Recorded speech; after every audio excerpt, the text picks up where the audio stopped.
बिस्मिल्लाहिर्रहमानिर्रहीम नहमदुहु व नुसल्ली अला रसूलिहिल करीम अम्मा बाद अऊज़ु बिल्लाहि मिनश शैतानिर रजीम बिस्मिल्लाहिर्रहमानिर्रहीम रब्बी शहली सदरी व यस्सिरली अमरी वहलुल उक़दतन बिल लिसानी यफ़क़हू क़ौली। नाज़रीन इकराम, अस्सलामु अलैकुम व रहमतुल्लाहि व बरकातुहू। मैं हूँ आपकी होस्ट नबीला सैयद और मैं आपका खैर मकदम करती हूँ आपके प्रोग्राम सेहत एक नेमत में। सबसे पहले मैं आप लोगों का शुक्रिया अदा करना चाहूँगी कि हमारे लास्ट वीक जो हमारा पहला प्रोग्राम था, आपने माशाल्लाह उसका बहुत अच्छा रिस्पांस आया है और जो कॉलर ने मुझे कॉल किया था उनका भी मैं शुक्रिया अदा करना चाहूँगी। और जिनके कॉल का मैंने जवाब नहीं दिया है, जिन लोगों ने जो मसला बताया था उसका जवाब नहीं दिया है, इंशाअल्लाह ताला मैं अब आज उनका उस बीमारी का इलाज और उनका नुस्खा मैं आपको बताऊँगी। जैसे कि मैं बहुत सी बात मैं आपको बताना चाहती हूँ कि जो बीमारी है उस बीमारी का हल अल्लाह ताला जब बीमारी देता है तो उसके साथ उसका इलाज भी देता है। बस हमें यही पता लगाना है कि किस इलाज में कौन सी चीज़ हमारे लिए मुफीद है। तो इंशाल्लाह हमारी यही कोशिश होगी कि हम आपको उन चीज़ों से वाकिफ़ करवाएं जिन चीज़ों के इस्तेमाल से आप घर में उसका इलाज कर सकें। बहुत ज़्यादा बीमार होने की वजह से हम दवाइयों पर भी आते हैं। देखिए, दवाइयाँ तो लेना है, वो सुन्नत है, दवाई करना सुन्नत है। तो दवाइयों के लेते हुए, जिस खुराक को आप लेते हैं उसके लेते हुए आप किस तरह अपनी दूसरी बीमारी, अपनी उस बीमारी को कम कर सके, उसके लिए हम आपको कुछ नुस्खे बताएंगे। और अगर आपके पास कोई सवाल हो या कोई चीज़ का आप हल जानना चाहते हो, कोई नुस्खा जानना चाहते हो दीनी एतबार से, दुनियावी एतबार से, तो इंशाल्लाह हम आपके सवालों का जवाब देंगे और हम आपके कॉल के मुंतज़र रहेंगे। तो आप हमें कॉल कीजिए।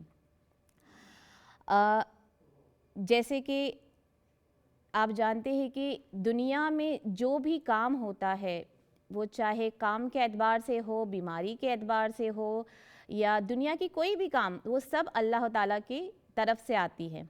हम इस बात को जानते भी हैं। और कभी कभी ऐसा होता है कि अल्लाह ताला कोई वबाल किसी गुनाह की वजह से दे देता है, फिर चाहे वो कहत का पड़ना हो, बारिश का बिल्कुल नहीं होना हो, बीमारी, कोई ऐसी बीमारी आना हो जिसका कभी किसी ने सुना भी ना होगा, और ज़लज़ले आना, और ऐसे बहुत से अक़साम है जो अल्लाह ताला का इशारा होता है कि वो किसी गज़ब को तब उतारता है जब वो नाराज़ होता है या कोई चीज़ बहुत ज़्यादा गुनाह होने की वजह से होती है।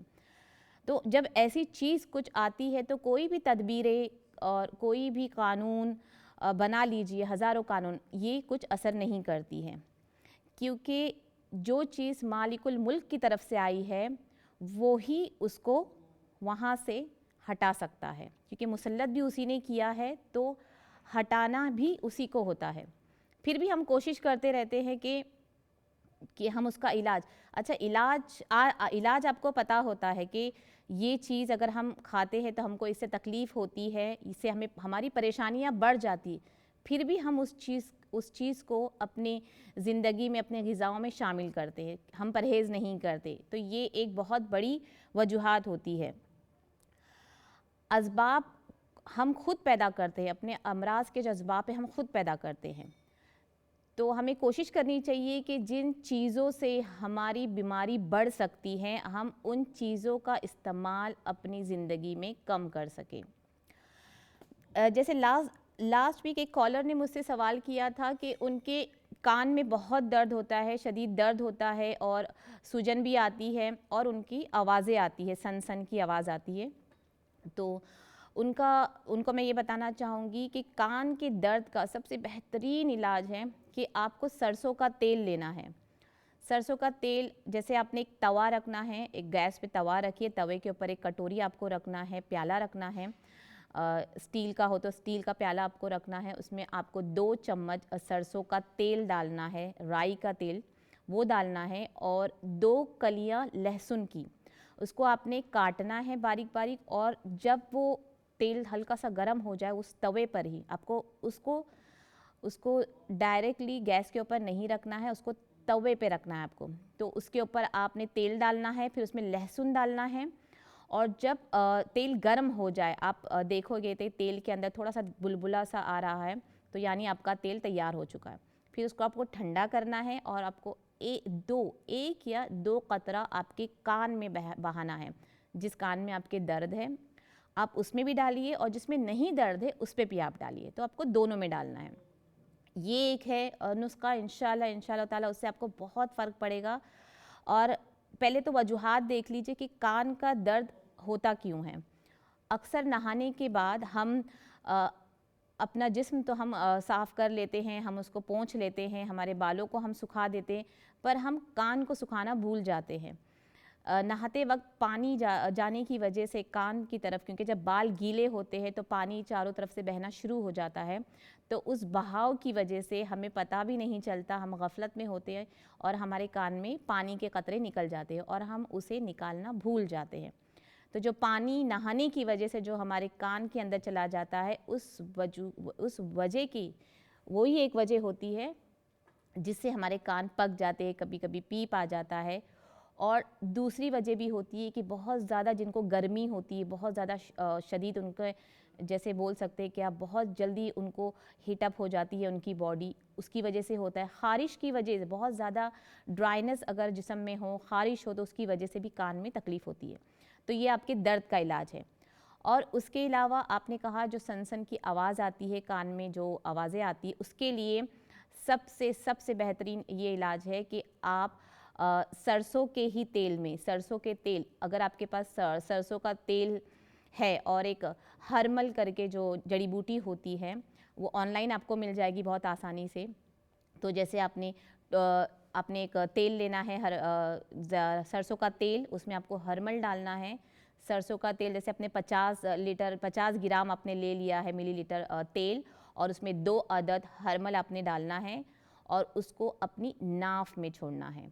आप उस नाफ में इतना डालना है कि वो भर जाए, और उंगली से उसको आपको बराबर से ध्यान रखना है कि वो आपके नाफ के अंदर जा रहा है। आपको लेटना है, फिर नाफ में आपके तेल डालना है। ये आपको 15 दिन तक करना है। इंशाल्लाह ताला 15 दिन के बाद आपको फ़र्क नज़र आना शुरू हो जाएगा। देखिए, जब कोई भी नुस्खा हम आपको बताते हैं तो कोई भी चीज़ जादू नहीं होती कि हमने आपको बोल दिया और आप बिल्कुल ठीक हो जाते हैं या आपको फ़र्क पड़ना शुरू होता है। तो इसके लिए कहते हैं, मैंने सुना था कि दवाई जो हम लेते हैं वो 1 महीना और परहेज़ 1 साल होता है। तो आपको उसको 15 दिन लेना है। कोई भी नुस्खा आप इस्तेमाल कर रहे हो, घरेलू नुस्खा हो, तिब्बी नुस्खा हो, इन सब को पीते वक्त आपको वक्त देना है अपने आप को। 1 से 2 हफ्ता, 15 दिन ये वक्त होता है। माशाल्लाह कुछ वक्त तो जब हम कोई तिब्बे नबवी का नुस्खा इस्तेमाल करते हैं अपनी ज़िंदगी में, तो यकीन मानिए कुछ का असर तो अल्हम्दुलिल्लाह वो हो जाता है फ़ौरन ही, क्योंकि उसका वो जो इलाज बताया गया है वो हमारे हुजूर पाक सल्लल्लाहु अलैहि वसल्लम की तरफ से आता है, उनकी बताई हुई सुन्नत होती है, तो उससे हमको बहुत जल्दी असर भी हो जाता है। फ़र्क सब इतना है कि आपका यकीन उस बात पर होना चाहिए कि मैं ये जो चीज़ कर रहा हूँ या कर रही हूँ, इंशाल्लाह ताला अल्लाह इसकी वजह से मुझे इस बीमारी से शफ़ा ज़रूर देगा। दिल का यकीन होना और अल्लाह पे तवक्कुल होना बहुत ज़रूरी है। तो ये आपका इलाज है। मैंने आपसे नाफ़ का, अच्छा, नाफ़ में अगर आपको कोई बीमारी नहीं भी है तो आप अगर बच्चों को और बड़ों को नाफ़ में अगर आप तेल रोज़ भी डालो या हफ्ते में 2 बार भी डालो, तो इससे बहुत फ़र्क पड़ता है। आपके जिस्म के जो नसें होती है, जो दिल की नस होती है, जो किसी न किसी वजह से सूख जाती है, बंद हो जाती, उनके जो नालियाँ बंद हो जाती, वो खुलने में मदद करती, क्योंकि अल्लाह ने एक मकसद से इसको बनाया है। तो हमें नहीं, जब तक हमें पता नहीं चलता कि इसका इस्तेमाल भी होता है, तब तक हम गफलत में होते। तो बेशक इसका इस्तेमाल होता है। तो नाफ एक वजह से अल्लाह ने बनाया है, जबकि एक हामला औरत का बच्चा जो होता है, जो उसके पेट में जो बच्चा होता है, वो भी उसी से जुड़ा हुआ होता है। तो वो एक वजह से बनी है। तो आप कोशिश करें कि आप जब भी बीमार हो या बहुत ज़्यादा बीमार हो, तो आप कोशिश करें कि आप उसमें तेल डाला कीजिए। और बीमारी नहीं भी है तो हफ्ते में 1 बार आप उसमें तेल, अपनी नाफ में तेल ज़रूर डाला कीजिए। इंशाल्लाह आपको फ़र्क नज़र आएगा क्योंकि ये आपकी दिल की नालियों को भी खोलने में, और जिस्म की कोई भी नस अगर दब भी गई हो तो इसके ज़रिए आप उसको बेहतर कर सकते हो। और एक सवाल और था जिसका मैं इंशाल्लाह जवाब दूंगी। एक कॉल आया है तो मैं पहले एक कॉल ले लूँ, फिर मैं अपनी बात को पूरी करूंगी। अस्सलाम वालेकुम। अस्सलाम वालेकुम। मैं अस्सलाम वालेकुम वालेकुम अस्सलाम जी, जी। बोलिए। मैंने कोलेस्ट्रॉल के बारे में पूछना है। कोलेस्ट्रॉल है मुझे, स्टोक कोलेस्ट्रॉल जी, कब से है आपको? जी कोलेस्ट्रॉल के बारे में जी। पूछना है, ओके ओके जी। और कुछ? नहीं, ये पूछना है। एक और कि पेशाब की बहुत होती है, पेशाब बहुत आता है, बहुत बहुत प्रॉब्लम है।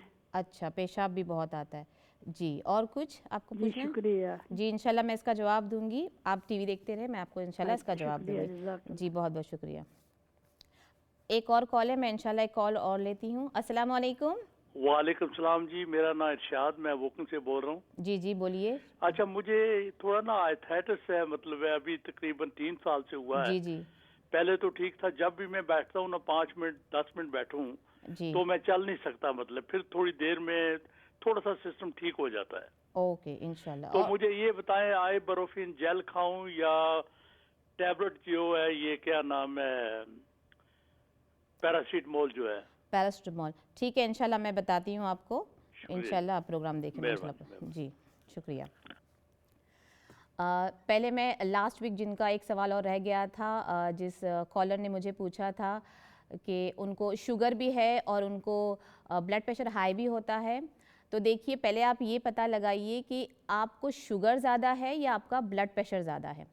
तो अगर आपका शुगर ज़्यादा है तो आप पहले हम शुगर पे काम करेंगे, फिर हम ब्लड प्रेशर पे जाएंगे, क्योंकि एक साथ 2-3 अगर हमको अमराज हो गए हैं तो जो सबसे ज़्यादा हमको तकलीफ़ दे रहा है, जो हमको सबसे ज़्यादा परेशानी दे रहा है, हमें उसे कम करना है पहले। ब्लड प्रेशर के लिए सबसे मुफीद है कि आप पानी का इस्तेमाल करें, जितना हो सके उतना पानी पिए। पानी के ज़रिए जो गंदी खून हमारे अंदर होते हैं, जो चीज़ें गंदी, बहुत सी चीज़ें, जैसे खून गंदा हो जाता है, कभी गाढ़ा हो जाता है, उसकी वजह पानी से क्या होता है, वो हमारी नालियों को साफ़ करता है। तो सबसे पहली बात। उसके बाद आपको अपना नमक कम करना है, एकदम बंद नहीं करना है, आपको उसको कम करना है। जो भी नमकियात की चीज़ें होगी वो आपको बिल्कुल ख़त्म करनी है, आधी करनी है उसको। तो ये है कि, और उसके अलावा आपने कहा था कि आप मेथी का पानी का इस्तेमाल करती है। देखिए, वो वैसे तो बहुत मुफीद है, शुगर के लिए भी और हाई ब्लड प्रेशर के लिए भी बहुत मुफीद है। लेकिन कभी कभार ऐसा होता है कि हमारे जिस्म में बहुत ज़्यादा गर्मी हो जाती है, क्योंकि मेथी का दाना, उसकी जो खासियत है वो गर्म होती है। तो आप वो हफ्ते में 2 बार ही लिया कीजिए। उसके अलावा आप अपने शुगर के लिए मखाने भी खा सकती है। जैसे सुबह को आपने 5 या 6 मखाने, आपने उसको हल्का सा भून लिया, फिर उसको आपने पानी के साथ ले लिया। ये भी बहुत फ़र्क करता है शुगर में। और सबसे बेहतरीन अगर मैं अमल बताऊं इस चीज़ में, तो जामुन अगर यहाँ पे थोड़ा मुश्किल है कि जामुन की बीज आप ऑनलाइन मंगा सकते हो, आप उसका पाउडर का इस्तेमाल कर सकते हो पानी में डाल के आपके शुगर के लिए।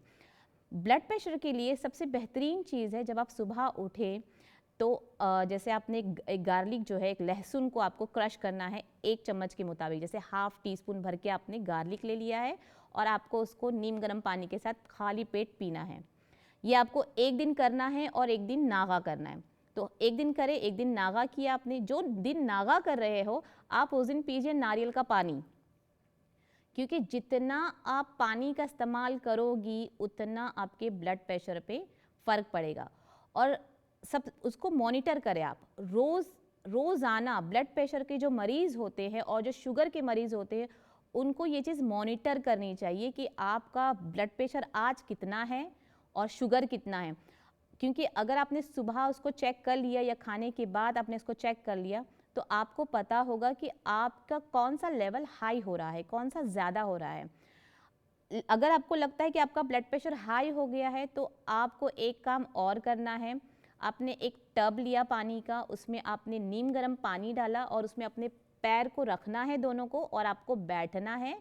और उसके बाद उसके ही साथ आपको एक गिलास में मिनरल वाटर्स, कोई भी पानी, नीम गर्म ज़रूरी नहीं है, आप कोई भी मिनरल वाटर ले और उसमें नींबू का आधा नींबू का रस डालना है और उसको पीना है। ब्लड प्रेशर इंशाल्लाह ताला आपका नीचे होता हुआ नज़र आएगा आपको, क्योंकि जब आप जब आप पानी के अंदर अपना पैर रखोगे तो जो आपकी हीट अप होगी वो कम होगी, खून का जो दौरान है वो आपका बराबर चलना शुरू हो जाएगा। तो ये कभी नहीं भूलिए, जैसे ही आपको मॉनिटर हुआ कि आपका बीपी ब्लड प्रेशर बहुत हाई है तो पानी के अंदर आपको पैर रखना है, नीम गर्म पानी के अंदर। वो एक तरीका है। मैंने आपको लहसुन का बताया, लहसुन तो बहुत मुफीद है। देखिए आप इसको एक दिन छोड़ के एक दिन रेगुलर यूज़ करें, इंशाल्लाह आपको बहुत फ़र्क पड़ेगा। उसके अलावा जिन ग़िज़ाओं में नमक का इस्तेमाल ज़्यादा होता है वो बिल्कुल कम कर दीजिए आप।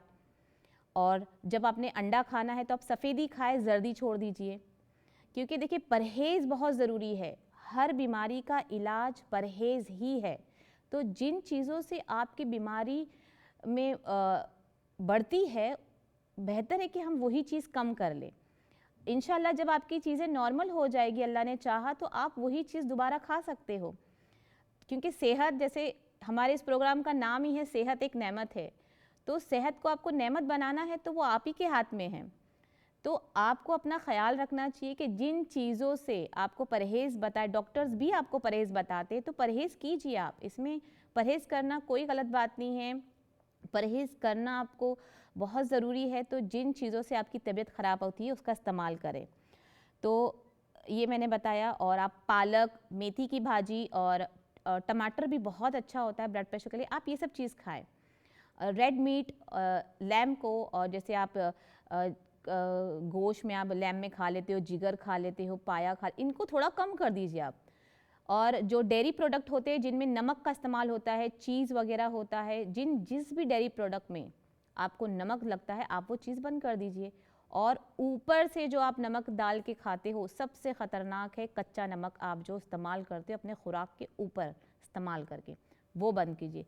इंशाल्लाह आप ये 15 दिन कीजिए। लहसुन आप 15 दिन कीजिए, एक दिन छोड़ के एक दिन खाना है, लहसुन को क्रश करके खाना है और फिर पानी पीना है आपको। मैंने ये एक तरीका बता दिया है आपको। मैंने आपसे कहा है कि जब आपने अपना चेक कर लिया है, मॉनिटर कर लिया है कि आज आपका बीपी हाई है, तो आपको अपना पैर पानी के अंदर रखना है और फिर आपको नींबू का पानी पीना है, बिना शक्कर के और बिना नमक के। ये है, और एहतियात करें, इंशाल्लाह ताला आपको बहुत फ़र्क पड़ेगा।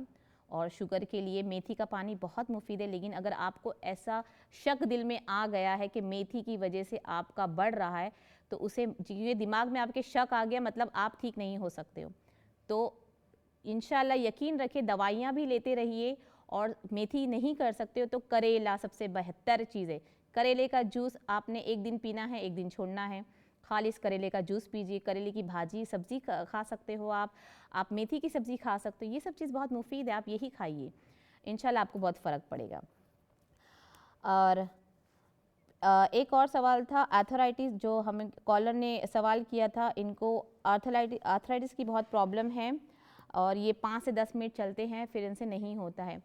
देखिए आर्थराइटिस की प्रॉब्लम बहुत ज़्यादा हो गई है, इतनी ज़्यादा कि हड्डियों में दर्द होता है और तकलीफ़ होती, चलने नहीं होता। लेकिन आप फिर भी कोशिश कीजिए, 5-10 मिनट भी आपने माशाल्लाह बहुत कोशिश की है, लेकिन आप बैठे नहीं, आपको चलना है। और इसके अलावा आर्थराइटिस के दर्द के लिए हरा धनिया का आपको पीसना है। जैसे आपने हरा धनिया लिया, उसको धोया, उसको आपने ग्राइंड कर दिया है। जैसे आप आज बना रहे हो तो उसको आज ही ख़त्म करना है, वो आप कल रख के नहीं खा सकते हो। हरा धनिया में अल्लाह ने इतने फ़ायदे दिए हैं कि अगर आपको पता चल जाए तो आप अपनी खुराक में उसको ऐसे ही खाना शुरू कर दें। तो जो आर्थराइटिस के पेशेंट्स हो, चाहे वो पुराना दर्द हो या अभी जस्ट शुरू हो रहा है, तो ये चीज़ आपको करना है। हरा धनिए को आपको पीसना है। जैसे आपने एक मुट्ठी ले लिया या बंच लिया कि आपको 2 टाइम दो इस्तेमाल कर सके, सुबह और शाम इस्तेमाल कर सके, तो उसके लिए तो आपने इंशाल्लाह धनिया लेना है, उसको आपने ग्राइंड करना है। जैसे अब एक गिलास में आपने आधा वो सफ़ूफ ले लिया, पीसा हुआ जो आपने पीसा है पानी के साथ, और फिर उसको पानी से आपको भरना है गिलास को। और ये आपको करना है सुबह को नाश्ते से पहले और रात को सोते वक्त, दिन में 2 मरतबा। अच्छा, ये आपने आज कर लिया और एक दिन आपको छोड़ देना है, फिर एक दिन करना है। ये है आर्थराइटिस के लिए अदरक का जूस, जो अदरक का जो इस्तेमाल होता है, अदरक का पानी, लेकिन एक वक्त पे एक ही नुस्खा, एक ही इलाज बेहतर होता है, क्योंकि आप दवाई भी लेते हो, जैसे आप पैरास्टामोल खा रहे हो, पैरास्टामोल से एक है कि दर्द कम थोड़ा बेहतरी हो जाती, लेकिन आप ये कीजिए। और आर्थराइटिस के लिए खट्टी चीज़ों से थोड़ा परहेज़ करें। इमली का परहेज़, इमली है, इमली का अगर किसी खाने में आप इमली डालते हो खटास के लिए, तो वो आप कम कर दीजिए। तो इमली थोड़ी खटास आप कम करें। नींबू का पानी, क्योंकि आप पानी डालते हो और उसमें आपको अदरक डालना है, लेकिन मैं ये आपको नहीं बता रही हूँ, मैंने आपको सिर्फ हरा धनिया वाला ही आपको मैंने नुस्खा बताया। इंशाल्लाह आपको ये 15 दिन करना है, एक दिन नागा और एक दिन करना है। इंशाल्लाह इससे आपको बेहतरी होगी। और उसके अलावा आप अपने खाने में आर्थराइटिस के दर्द के लिए ये हमारा तिब्ब नबवी से लिया गया है, ये भी तरीका बहुत बहुत, क्योंकि देखिए तिब्ब नबवी का जब नाम आता है तो आप दिल से यकीन कीजिएगा इंशाल्लाह अगर आपने ये नुस्खा आजमाया अपनी ज़िंदगी में तो अल्लाह ताला आपको शिफा ज़रूर देगा। इस बात की यकीन के साथ आपको इस्तेमाल करना है इसका। तो इसके लिए ऐसा होता है कि जंगली जो बकरी होती है, जंगली बकरी चरवाहे जो होते हैं, जो बहुत ज़्यादा बाहर जाते हैं, वैसी जंगली बकरी का जो इस्तेमाल होता है, उसके जो रान का जो हिस्सा होता है, जंगली बकरियों का रान का हिस्सा, उसका जो हम क्या बोलते हैं, अखनी, हम उसकी अखनी बना के पी सकते हैं। अखनी पीने से जिस्म का जो हमारा जो आर्थराइटिस का दर्द है, जो जिस्म में और कोई भी दर्द हो, ये चीज़ से फ़र्क पड़ेगा। कहते हैं कि जिस्म में जो चीज़, जिस हिस्से में दर्द हो, अगर हम बकरी का या लैम का इस्तेमाल उसके उसी हिस्से से करें तो हमारे जिस्म का जो दर्द है वो कम हो जाता है। तो ये चीज़ का इस्तेमाल इंशाल्लाह, ये 2 चीज़ आप करें। एक मैंने आपको हरा धनिया का इस्तेमाल बताया है और एक मैंने आपको अखनी का बताया है।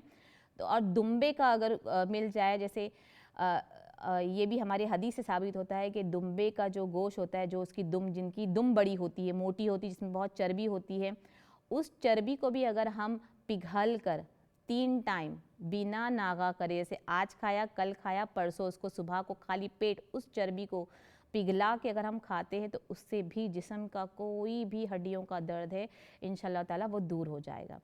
तो आप यहाँ पे अगर जंगली बकरी का नहीं है तो आप लैम का कोई ऐसा गोश्त लीजिए, या बकरी का, जंगली बकरी का ऐसा गोश्त जो रान की तरफ का हिस्सा हो, जो आपके जहाँ जो हड्डियों में जो गूदा होता है, और जो यखनी आप बना के पी सकते हो। और यखनी बनाने में मसाले का इस्तेमाल ना करें तो बेहतर है, सिर्फ उसको आप बॉईल करें, क्योंकि उस हिस्से में बहुत चर्बी भी होती है और उसी का पानी से आप अपने आप को ठीक कर सकते हैं।